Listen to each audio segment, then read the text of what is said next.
Então, nessa palestra 248, o guia vai trazer uma visão para nós do que é o mal. Eu dividi essa palestra, o comentário dela, em 3. E hoje a gente vai, inclusive, usar alguns outros materiais para poder entender sobre esses conceitos da melhor maneira possível. Então, eu vou começar a falar do representante das forças do mal. Ele é chamado de Lúcifer, o anjo caído. Um anjo de luz que se rebelou. Essa é a história bíblica. E aqui nós vamos trazer trechos dessa história para a gente poder entender um pouco dessa fonte de mal que nos permeia e que faz parte da história da humanidade. E aqui, então, com base nas passagens do Velho Testamento, foi simulada uma entrevista com Lúcifer. Onde você morava? Lúcifer responde: no jardim do Éden, e caminhava no brilho das pedras preciosas do Monte Santo de Deus.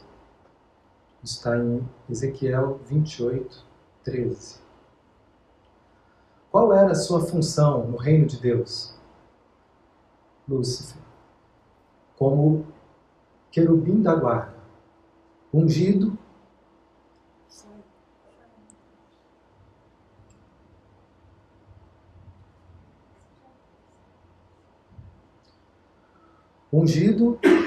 e estabelecido por Deus. Minha função era guardar a glória de Deus e conduzir os louvores dos anjos. 1/3 deles estava sob o meu comando. Ezequiel 28, 14, Apocalipse 12, 4. Alguma coisa faltava a você? Lúcifer, reflexivo, diminuiu o tom de voz. Não, nada. Ezequiel 28, 13. O que aconteceu que o afastou da função de maior honra que um ser vivo poderia ter? Lúcifer, isso não aconteceu de repente. Um dia, eu me vi nas pedras, como espelho, e percebi que sobrepujava os outros anjos. Talvez não a Miguel ou Gabriel em beleza, força e inteligência. Comecei então a pensar como seria ser adorado como um Deus, e passei a desejar isso no meu coração. O desejo, passei para o planejamento, estudando como firmar o meu trono acima das estrelas de Deus e ser semelhante a Ele. Num determinado dia, tentei realizar meu desejo, mas acabei expulso do santo monte de Deus. Isaías 14, 13, Ezequiel 28, 15. O que detonou finalmente a sua rebelião? Quando percebi que Deus estava para criar alguém semelhante a Ele, e por consequência superior a mim, não consegui aceitar o fato. Manifestei então os verdadeiros propósitos do meu coração. Isaías 14, 12. O que aconteceu com os anjos que estavam sob o seu comando? Eles me seguiram e também foram expulsos. Formamos juntos o império das trevas. Apocalipse 12, 3 e 4. Como você encara o homem, Lúcifer, com raiva? Tenho ódio da raça humana e faço tudo para destruí-la, pois eu a invejo. Eu é que deveria ser semelhante a Deus. Pedro 5, 8.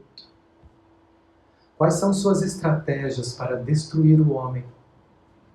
Lúcifer, meu objetivo maior é afastá-los de Deus. Eu estimulo a praticar o mal e confundo suas ideias com um mar de filosofias, pensamentos e religiões cheias de mentiras, misturadas com algumas verdades.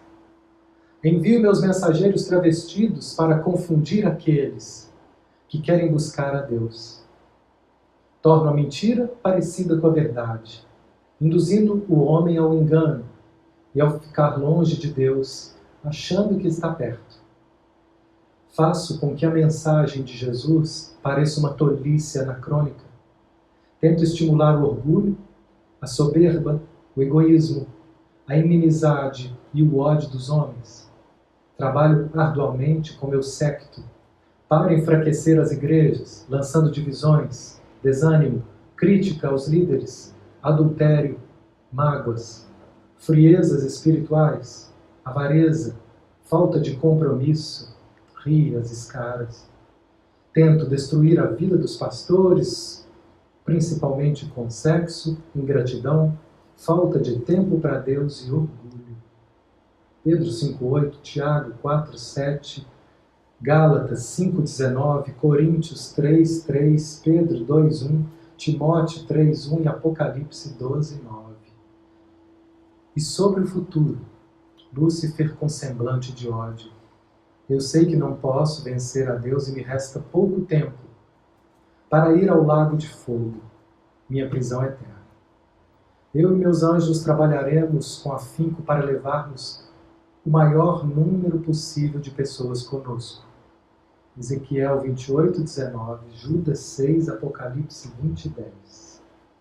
E a última, como diz o Espírito Santo, hoje, se ouvirdes a sua voz, não endureçais os vossos corações. Hebreus. Alguém tem maior amor do que este? De dar sua vida em favor dos seus amigos? João 15:13. Graças a Deus por Jesus Cristo. Então essa é uma introdução para a gente relembrar quem já sabe e apresentar para quem não conhece essa história bíblica.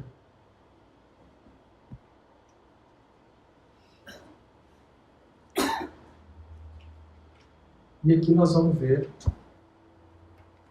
o guia falando desses princípios do mal, de como acontece a personificação do mal.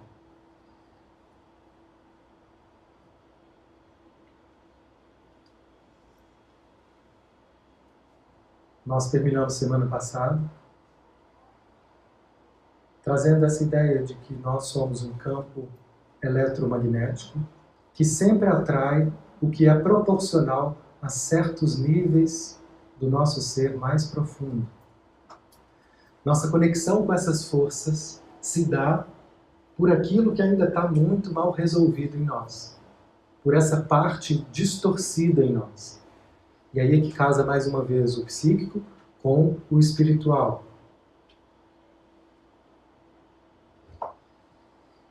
Toda alma é um imã poderoso. Há uma extensa humanidade invisível que segue a humanidade visível. André Luiz, Chico Xavier, no livro Nosso Lar. Esse é um texto que o guia vai falar dessas forças invisíveis. E que ele dá algumas dicas para nós nesse texto, por 2 vezes. Ele fala que existem períodos, existem momentos que são cíclicos na nossa vida, que a gente fica exposto a essas forças. Que a gente fica exposto para que a gente possa então se dar conta. Isso pode ser uma ruína, ou pode ser uma oportunidade, para que a gente se dê conta do mal que há em nós. Uma vez eu já contei isso. Eu tive um sonho que eu estava no alto de um prédio desses em construção e passava lá embaixo Hitler, que é também uma personificação dessa destrutividade no nosso planeta. Quando ele passava lá embaixo, eu pensei, é minha chance. Eu vou acabar com o mal do mundo. Eu vou matar esse cara agora. Olha que bem que eu vou fazer para a humanidade. E peguei o que tinha à mão, eram umas barras de ferro, e me enchi de força, em nome de Deus, para matar. Em nome do bem, pulei em cima do Hitler e comecei a dar-lhe na cabeça com a barra de ferro. E, de repente, eu fui vendo que ele imóvel, eu batia, ele não reagia.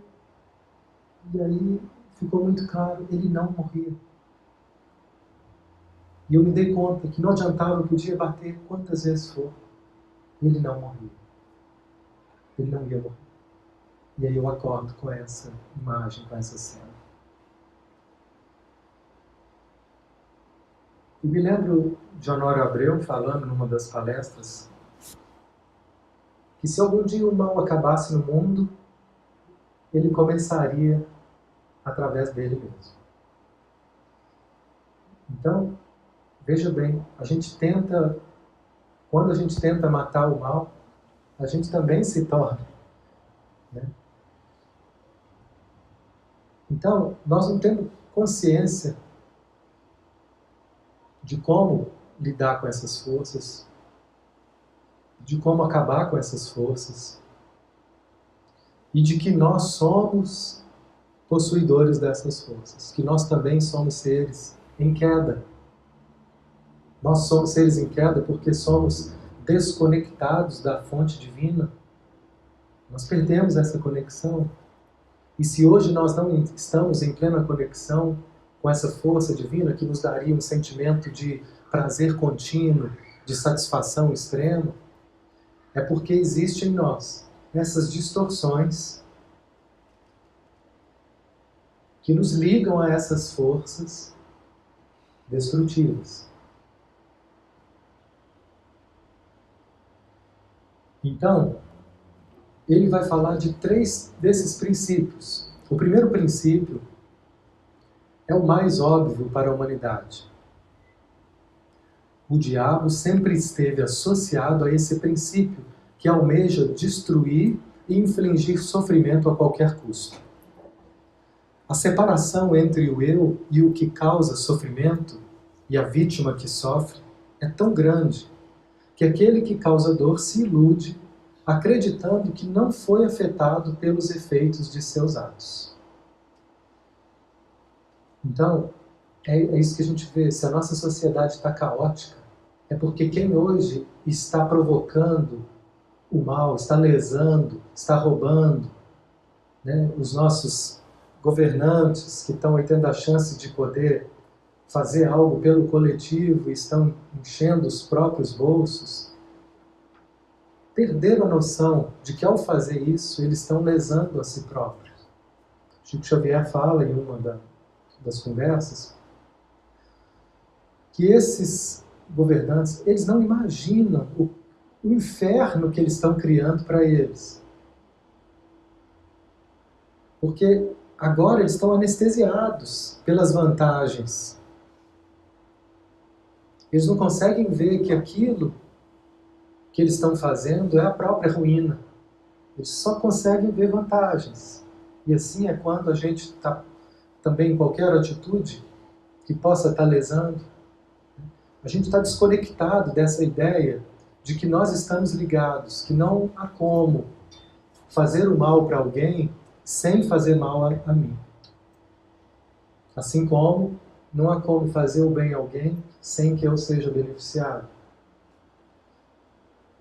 Então, tudo que se refere a essa ideia de Satã, a Satã, tem a marca da separação.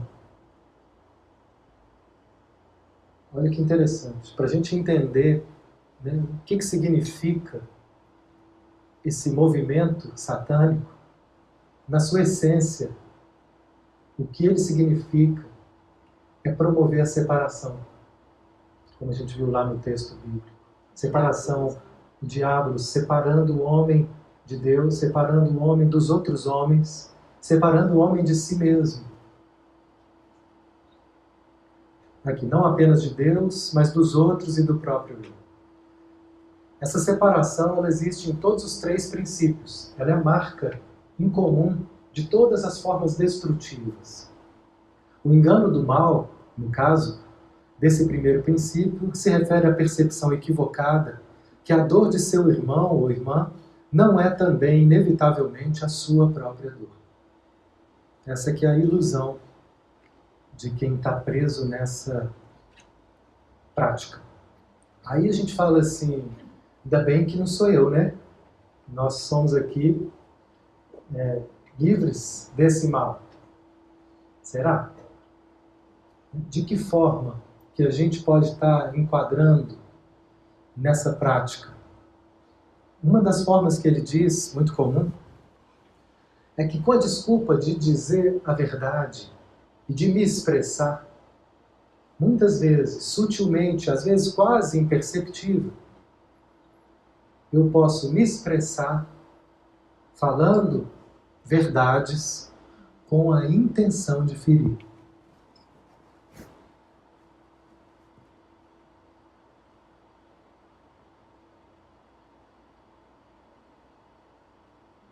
E aí a gente fala, quem é que nunca fez isso?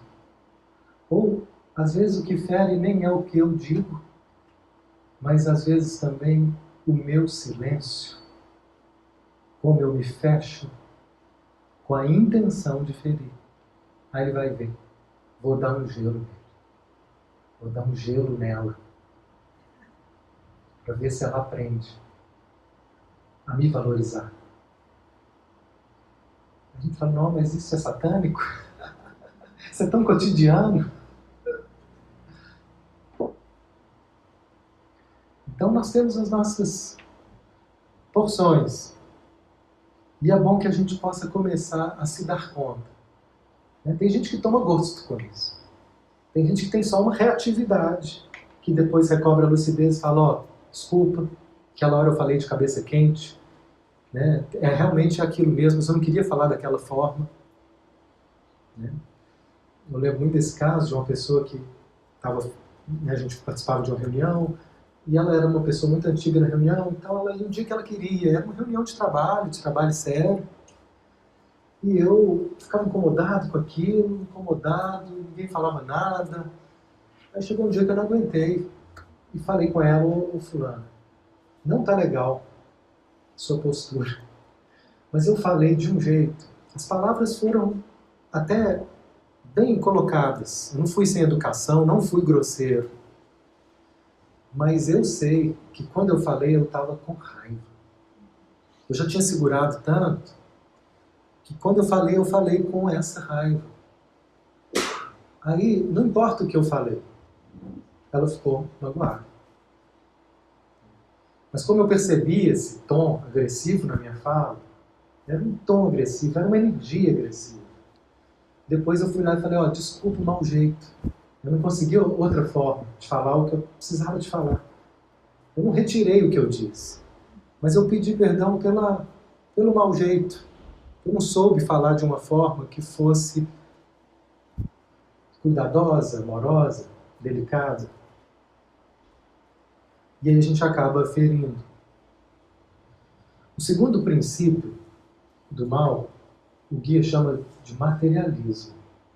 Vou lhe dar-lhes uma ilustração do que eu estou chamando desse princípio. Então ele fala assim que nos tempos antigos, o primeiro princípio era o mais comum. Era uma prática comum, a gente vê violência em todos os cantos, o tempo todo, guerras, se não gostou é duelo, e o tempo todo, a prática da violência era muito maior, não tinham leis que regulamentavam isso, que civilizavam um pouco os impulsos bélicos do ser humano. Hoje tem leis que regulam, alguns deixam de fazer porque sabem que não pode, seguram um pouco, tem uns que não conseguem evitar, tem outros que vão, em vez de agredir, vai para o estágio, xinga e dá vazão ali na torcida, como o esporte, de uma forma a extravasar ali no estádio. É esse instinto primitivo de guerra, de luta, que era muito comum. E hoje, claro que ainda tem muito, mas essa é uma das marcas da evolução do ser humano. Ela ganhou outras formas mais sutilizadas, manipuladoras, mas essa violência bélica ela mudou, né? O índice de violência, se a gente olhar para os últimos 500 anos para cá, é muito diferente. O nível de guerras e de mortes era algo assustador. Então, nesse segundo momento da humanidade, o maior peso, o maior lastro dessa energia de distorção, que é o materialismo. Aí como que o guia vê o que ele chama de materialismo? Vou lhe dar-lhes uma ilustração. Imagine uma vida na qual a natureza se encontra ausente. Nada está vivo. Tudo é matéria concentrada. Nada tem gosto. Justamente por isso, a natureza interna da entidade é igualmente inacessível. Por toda parte, só há falta de ação e de força. Uma condição mecânica e alienação de tudo que significa pulsação de vida, no interior e fora. Não há nascimento e morte. Ainda assim, essa situação, sem qualquer mudança, não é a verdadeira vida eterna celestial. Essa manifestação é a distorção da eternidade em si mesma. Ela não contém esperança, como se nenhuma mudança fosse possível. A existência é totalmente mecanizada. Tal tipo de sofrimento sem esperanças não é mais nem menos desejável do que o sofrimento que resulta de uma deliberada imposição de dor. É simplesmente um sofrimento de outro tipo correspondente. É um princípio diferente do mal. Então, essa é hoje o maior mal da humanidade. O mal de viver uma vida completamente mecânica. Uma vida sem acesso à nossa alma. Uma vida automatizada. Levanto, corto um café, trabalho, volto, durmo. Todo dia faço tudo sempre igual. E essa desconexão, isso é um inferno. Ele está descrevendo aqui vários infernos. Esse é um inferno. Quantas pessoas que eu atendo aqui sem sentido de vida? Elas chegam aqui porque a vida delas não tem sentido. Eu trabalho, eu tenho família. Eu até me sinto culpado de estar em depressão porque eu não tenho um problema. Eu só não tenho um sentido. Tudo é morto. Quem não tem um sentido para viver, fica morto. Quem fala do sentido de uma maneira muito bela é Viktor Frankl, que foi um psicólogo, que ele ficou preso no campo de concentração. E ele via que as pessoas lá sofriam de tudo e algumas morriam antes do que outras. E se entregavam à morte, ou morriam porque adoeciam, ou se entregavam à morte, se matavam, eles não davam conta. E outras pessoas resistiam e continuavam. E ele começou a observar, a fazer anotações e continuar ali como um pesquisador, observando. E ele observou que as pessoas que resistiam, as pessoas que conseguiam se manter forte, né, se adoeciam, elas melhoravam, ou nem adoeciam, e resistiam, essas pessoas, elas encontravam mesmo ali, no inferno do campo da concentração, um sentido. E o sentido que muitas encontravam era de ajudar os outros. Eu estou ali, mas eu estou vendo que tem gente que está pior do que eu. Deixa eu ajudar esse aqui, que está ferido, que está sozinho, que está em desespero. E o sentido que eles encontravam ali conseguiu ajudá-los a suportar o sofrimento. Aquelas que não tinham sentido também eram justamente as que eram escolhidas como guia. Às vezes, curiosamente, né? Eles já estavam mortas, né? A morte as chamava. Então, quando a gente fala assim de morte e de vida, É a sintonia energética. sintonia energética, de eu atrair a morte, né, que a gente falou, nós somos um imã que atraímos entidades, energias e situações. Eles já estavam caminhando para a morte dentro deles. E aí eram chamados. e atraíam situações, doenças, e até eram priorizados para a câmara de gás. Então, para o guia, ele diz: vida é sentimento. E a gente estudando a psicologia, a gente estuda a filosofia do implícito com Gendre, e ele fala a mesma coisa. Vida é um movimento experiencial sentido. Se a gente consegue fazer contato com essa dimensão sentida em nós, algo se move, muda, transforma. Se a gente não consegue, a gente fica preso, como que morto. Né? Então, se sentimento é vida, quando eu estou distante do meu sentimento, e aí, gente, sentimento não é reação emocional. Tem muita gente que tem reação emocional, que chora, mas chora se sentindo vítima da vida. Isso não muda nada, isso não é essa vida interior. É só uma defesa, é só mais uma defesa, né, para não fazer contato com aquilo que está lá no fundo. Então, se esse é um referencial de vida, veja bem como que a nossa rotina hoje nos aliena desse estado vital. Não é verdade?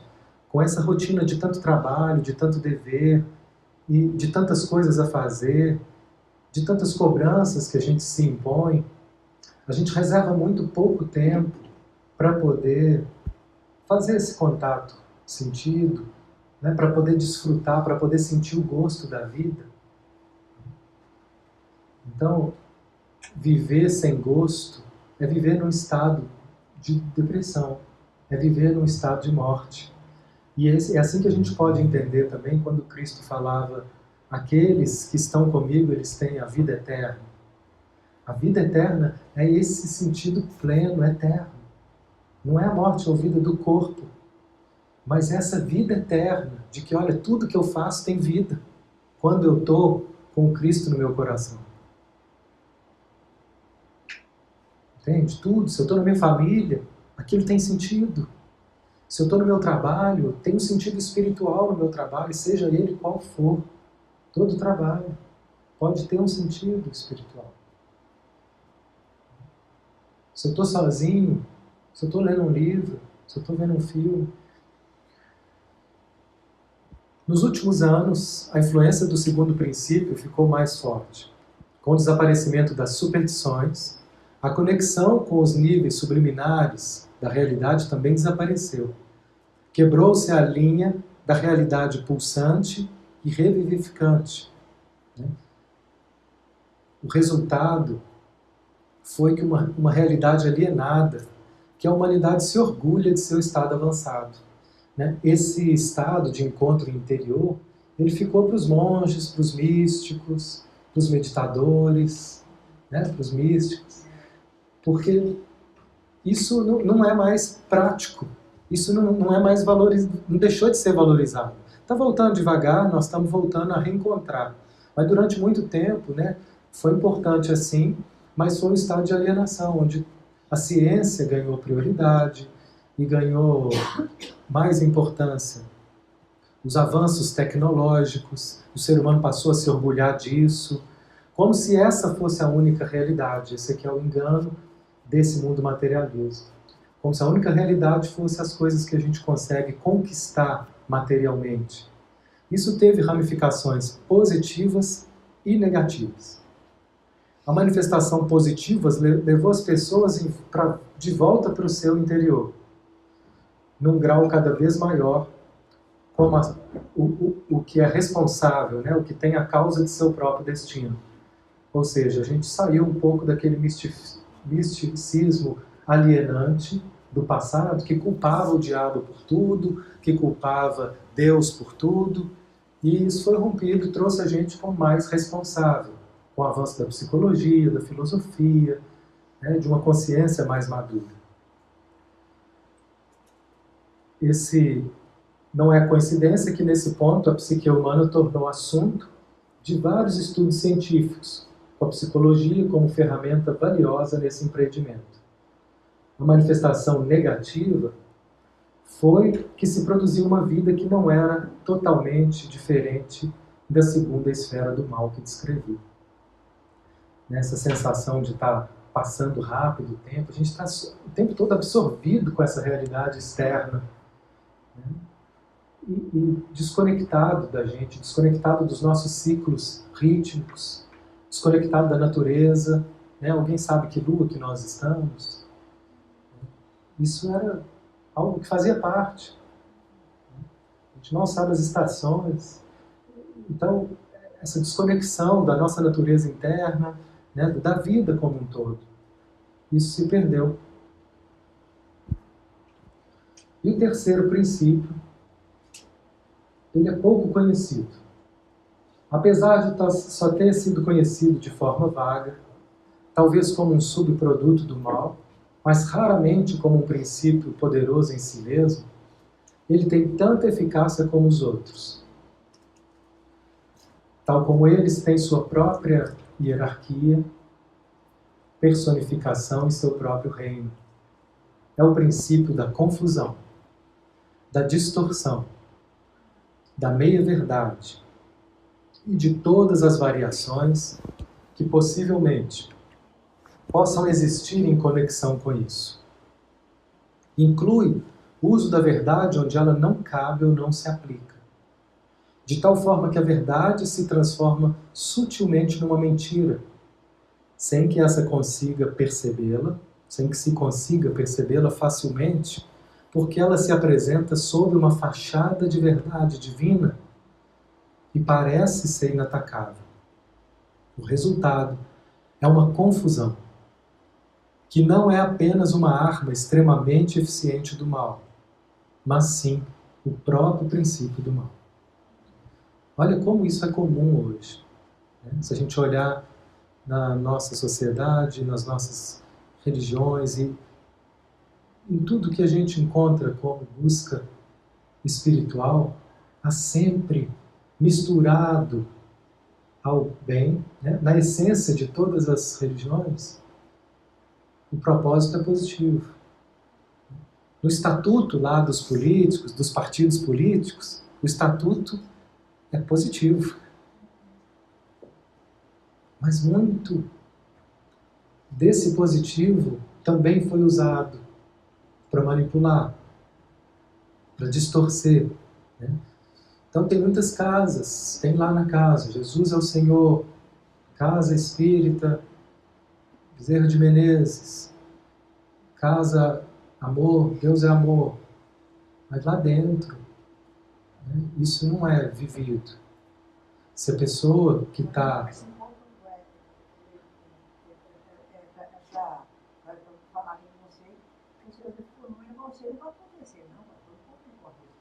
A gente precisa estar sempre atento, no orai e vigiai, né?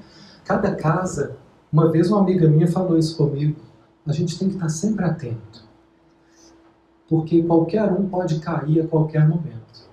E essa amiga minha, ela tinha 40 anos de espiritismo. Era uma conhecida, amiga de uma outra amiga que trabalhava junto. E ela falou isso e eu não acreditei. Eu falei, mas você acha que isso pode acontecer com você? E ela falou, com todos nós. Com todos nós. Qualquer um pode cair a qualquer momento. E eu achei estranho, porque eu não conhecia alguém com tanto conhecimento e com experiência. Mas fui levando. 10 anos depois, eu vi essa mulher cair. Essa minha amiga me ligou, você sabe fulana? Sei. Você não acredita o que ela fez. Ela pegou dinheiro.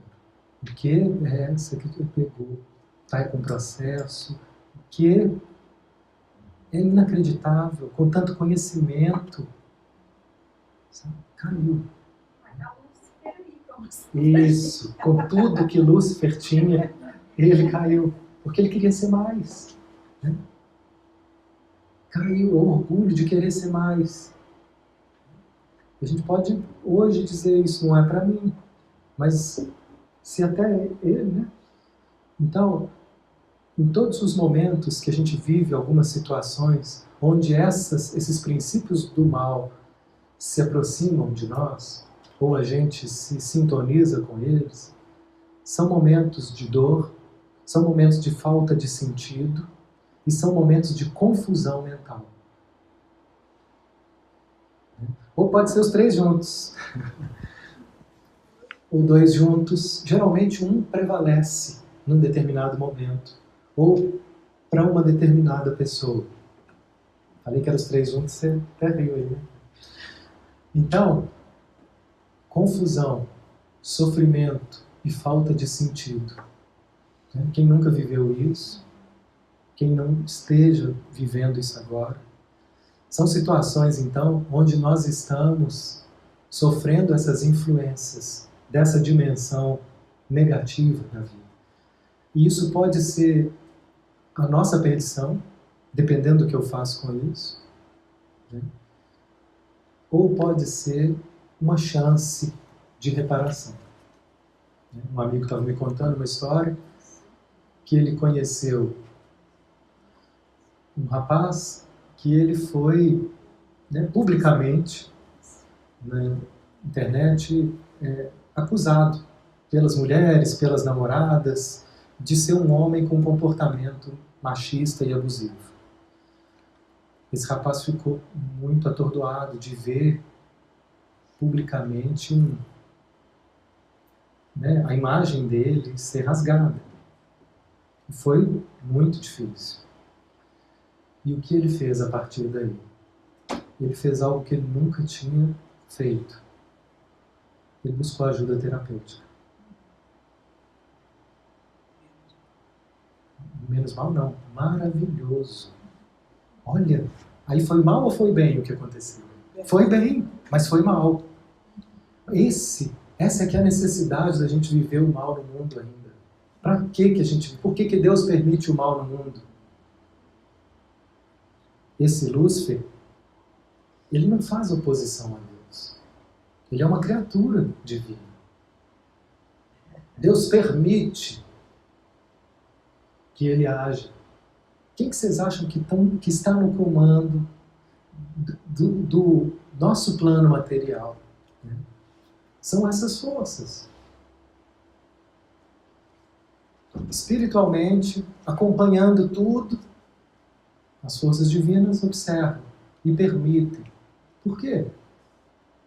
Parece para alguns um masoquismo, ou então fala assim, não, Deus não existe. Porque se Deus existisse, ele não permitiria isso. É assim? Essa é uma forma de muita gente invalidar a existência de Deus, ou querer destronar a autoridade divina. Tirar de si a responsabilidade. Tirando de si a responsabilidade. Porque no fundo é isso. Se o mal existe no nosso mundo, é porque a responsabilidade é nossa. É porque esse mal ainda é instrumento para que a gente desperte. Ainda é assim. Em outros mundos, em outros planetas, isso já não é mais necessário. Porque já estão comprometidos em buscar a verdade e a lei divina. Eu não preciso mais desse instrumento. Mas esse caso que eu estou contando, esse rapaz não procuraria terapia tão cedo. E aí, ao procurar a terapia, a vida dele está melhorando. Ele está revendo coisas que não estavam sendo vistas. Percebe? Enquanto o outro, que viveu a mesma coisa, não deu conta de ver, né? E assim como muitos que não dão conta de ver a sua autoimagem rasgada em rede pública, e se matou. E aí o mal criou mais mal, que vai precisar de mais sofrimento para poder reparar. Mas a situação era parecida. E assim como nós temos várias, e aí a questão é como que eu lido com o mal que me acontece? Como que eu reajo? Eu posso crescer com isso, porque vai destacar em mim coisas que eu não quero ver. E quando isso destacar, eu posso olhar para isso e crescer com esse encontro com a verdade e dizer, nossa, eu não sabia que eu era assim. Eu não sabia que eu estava carregando isso. ou posso continuar a tentar fugir e adiar esse encontro. Mas é muito claro que não há um despertar espiritual sem um encontro com a verdade, sem um encontro com essas partes sombrias nossa. O que eu estou chamando de parte sombria? Tudo aquilo que não é aceito, tudo aquilo que está distorcido em mim, toda essa confusão, toda essa falta de sentido, todo esse sofrimento que faz com que a gente distorça o nosso olhar sobre a vida. Na sua intencionalidade negativa, palavras do guia, seu próprio eu inferior contém todos os 3 princípios do mal. Apenas quando se derem conta disso de forma clara, aí começa a entrar a psicologia, voltando agora para nós, né? Nossa responsabilidade. Apenas quando a gente se der conta disso de forma clara, poderão reconhecer quando as forças e os espíritos demoníacos desejam destruí-los e infligir dor, induzindo-os a infligir dor nos outros. Eles também desejam convencê-los da ilusão, que vocês estão isolados e separados, e de que não existe Deus, nem qualquer vida além do seu corpo atual. Finalmente, eles desejam levá-los à loucura, com confusão, divisão dualística, falso ou meia-verdade, sutis distorções, as quais vocês não conseguem definir. Reconhecer tudo isso é de enorme valor para vocês. Vocês não podem lidar com o inimigo, do qual ignoram a existência e cujas armas não conseguem reconhecer. Então, assim como o governo, né, se a gente for pensar, se nós temos um governo corrupto, tudo que ele quer é se manter no poder, para continuar dominando, né, e mamando em todos os impostos, dinheiros públicos e facilidades. E uma das formas mais básicas de manipulação de quem está no poder é manter o povo ignorante. Não é assim? Básico. Não dê educação para esse povo. Porque educação é uma arma, consciência, conhecimento. Educação poderia fazer o povo começar a se portar de outra forma.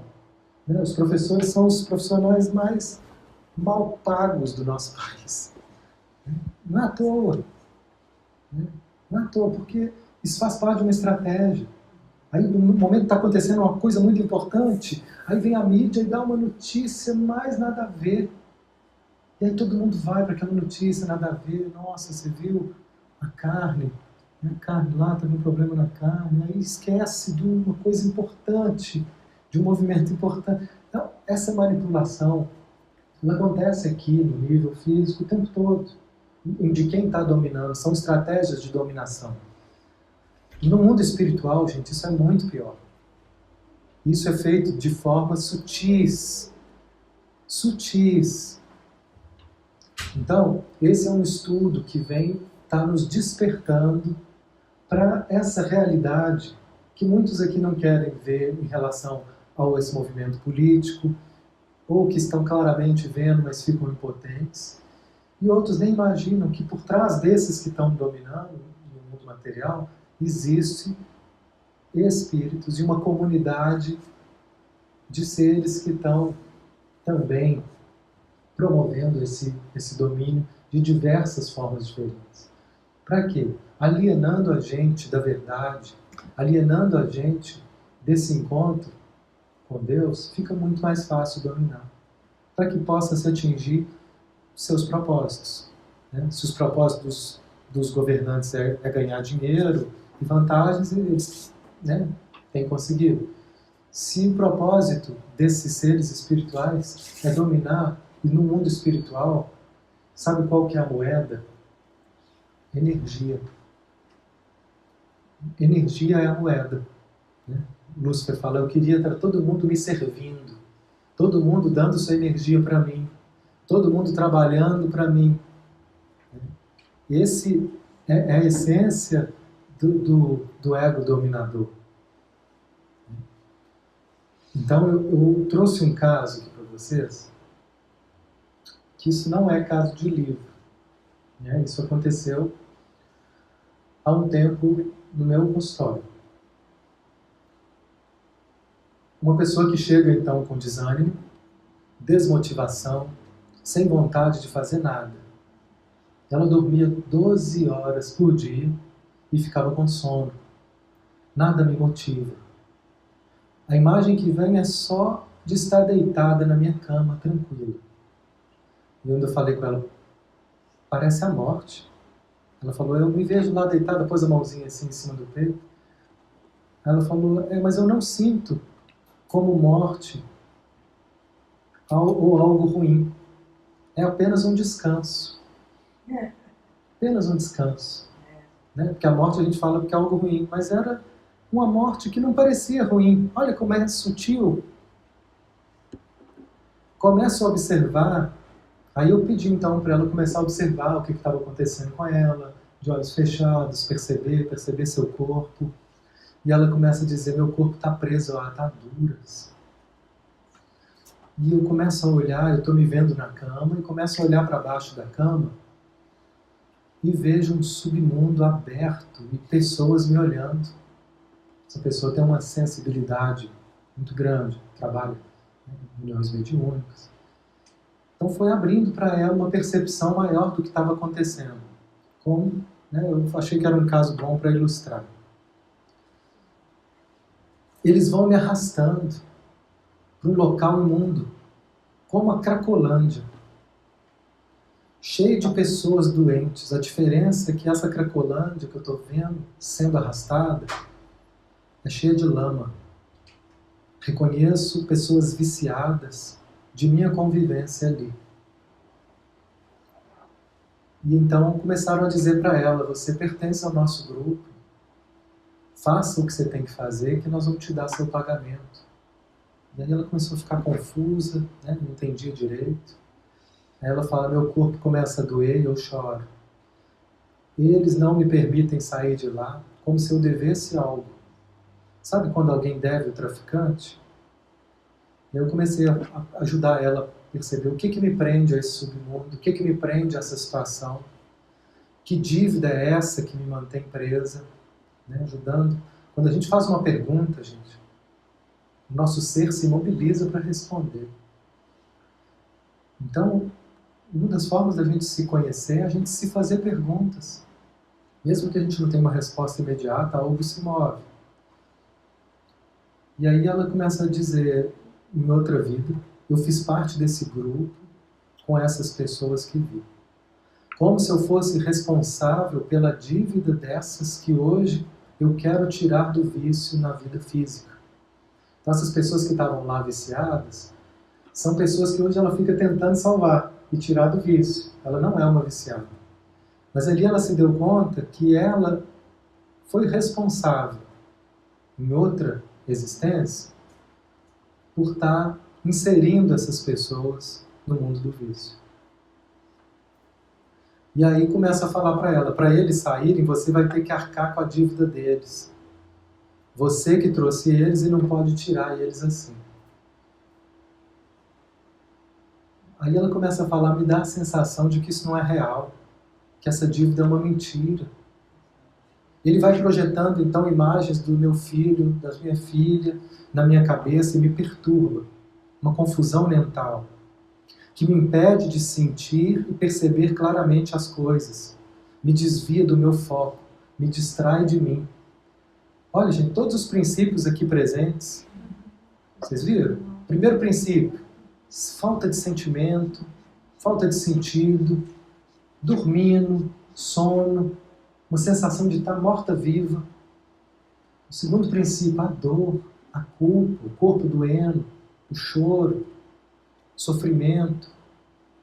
E aqui o terceiro princípio, uma confusão que estava se fazendo na cabeça dela, que ela é culpada, que ela deve, que ela tem que pagar, que ela é responsável pela dívida do outro, que agora ela tem que pagar. E aí, quando ela começava a tentar pensar sobre aquilo, disparava um monte de imagem dos filhos na cabeça dela, ela ficava confusa,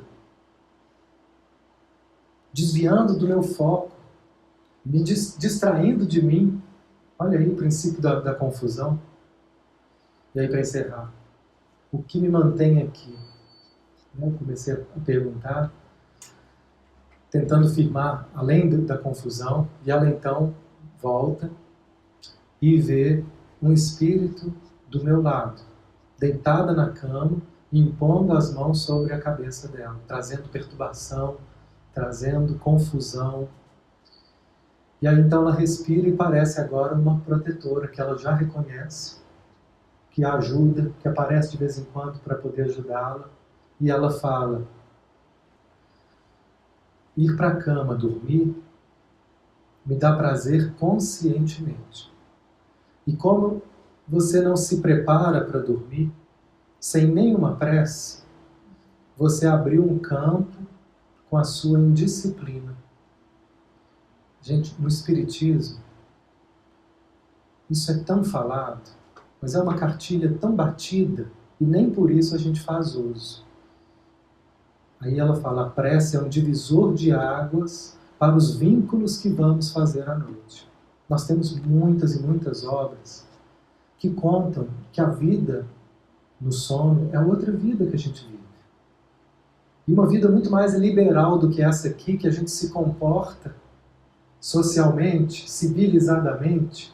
Quando a gente vai para o mundo dos sonhos, a gente perde toda essa civilidade. E se eu tenho ódio, eu vou para a guerra. Se eu tenho sentimentos sexólatras, eu vou para bordéis. Se eu tenho vícios, eu vou para a Cracolândia. E acordo às vezes cansado, sem saber porquê, aqueles sonhos mais tumultuados. Porque enquanto aqui a gente tem os limites do corpo para nos segurar, no sono e na vida espiritual, o que a gente sente, a gente é atraído. E também, se eu sinto, né, uma vontade de aprender, de ajudar, se eu estou conectado às forças da luz, eu também sou atraído para locais de trabalho, onde eu posso colaborar, locais de tratamento. Quem vai definir isso é a minha escolha, é a direção que eu dou com a minha mente e com a prece que eu faço. E que a gente, às vezes, esquece que a prece, antes de dormir, é um passaporte que a gente pega para poder ir para um lugar melhor. Caso contrário, a gente pode ficar à mercê desse emocional nosso, que pode nos levar para situações que podem nos confundir, nos alienar de nós mesmos. Então, nós estamos trazendo aqui algo que nunca foi trazido dessa forma, assim, tão aberta e tão declarada a respeito dessa luta que existe no mundo espiritual pela consciência, né? Pela consciência pura. E aí, para encerrar, ela fala assim: não adianta você saber de todo o conteúdo sem disciplina para mudar. Vejo tudo isso acontecendo, ela conta, e com minha protetora ao lado, permitindo que tudo isso acontecesse. De novo a gente volta. Por que que Deus permite? Por que que meus mentores permitem que eu passe por uma situação como essa? Olha só a resposta. Até nesses momentos que eu tenho que passar, ela estará ao meu lado. Mas não tem autoridade de me impedir de passar pelas coisas que eu construo. Olha que interessante. Só nós temos a obrigação de modificá-los. Ninguém mais. Os nossos protetores espirituais, os nossos terapeutas, Deus, o Cristo, eles não vão fazer por nós. Eles não vão mudar para nós. Eles não vão impedir, se a gente quiser rolar na lama, eles não vão impedir. Porque eles sabem que rolar na lama, se eu quero rolar, é o remédio que a gente falou na semana passada, que o semelhante cura semelhante. Se eu preciso de ir de encontro ao mal, é porque ainda tem em mim algo que atrai. E é nessa atração e nesse contato E nesse sofrimento é que eu posso então despertar para dar um passo adiante. Então, por isso que os verdadeiros espíritos do bem e da luz, eles respeitam o nosso livre-arbítrio. Você quer ir? Vá. É um amor que não prende. É um amor que não manipula, que não força. Jesus não forçou ninguém a nada. Falou, gente, é por aqui. Vem. Quem quiser vir, vai receber o gosto da vida eterna dentro de si. Vai encontrar um reino dentro de si que vocês não imaginam. Mas ele não forçou ninguém, não arrastou ninguém.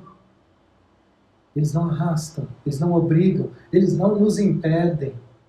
Porque eles sabem que se haver com a consequência dos nossos erros, é o remédio para que a gente aprenda a acertar.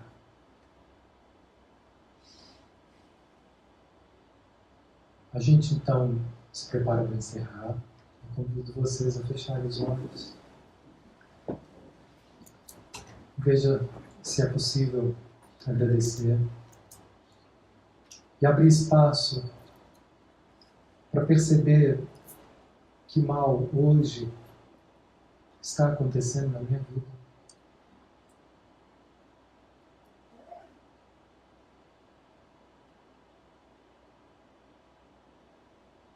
Seja qual for, nesse momento a gente pode pedir ajuda. Eu quero ver a verdade.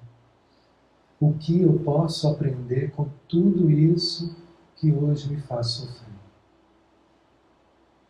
Eu quero crescer, eu quero pagar o preço pelo meu crescimento. Para isso a gente conta com a força da luz, com a força do Cristo, que é sempre um farol a iluminar e sempre de braços abertos a nos acolher. Cada vez que eu me disponho com a vontade firme de caminhar em direção a Ele, de abrir o meu coração em direção à cura e à força do amor. Que assim seja.